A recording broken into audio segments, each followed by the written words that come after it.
কথা ছিল মুরগির ভর্তা বানালেন, কিন্তু বানাইলাম আলুর ভর্তা।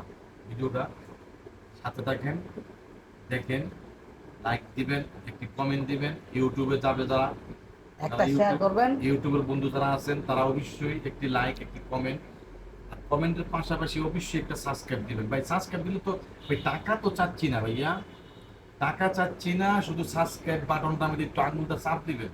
আসলে আমাদের বাংলাদেশের মানুষে খুব সাবস্ক্রাইব করে না, বিশেষ করে প্রবাসী ভাই যারা, তারা কিছু সাবস্ক্রাইব করে, আর বিদেশে মানুষ যারা থাকে তারা সাবস্ক্রাইব করে, কিন্তু বাংলাদেশের মানুষের হিংসা বেশি।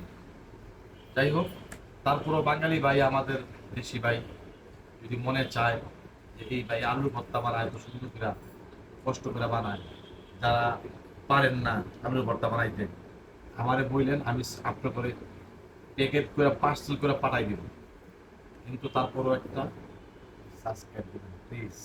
কলিজার ভাই বোনেরা, ঢাকা শহরের মানুষ অধিকাংশ মানুষই খায় আলু ভর্তার ডাল, কিন্তু আমার সাহেব আজকে আমি আলু সিদ্ধকরণের আমার একবারে কথা শুনাইছে, কিন্তু আলুর ভর্তাতে ডাল দিয়ে যে মজা, মুরগির ভর্তাতে কিন্তু এত মজা লাগে না।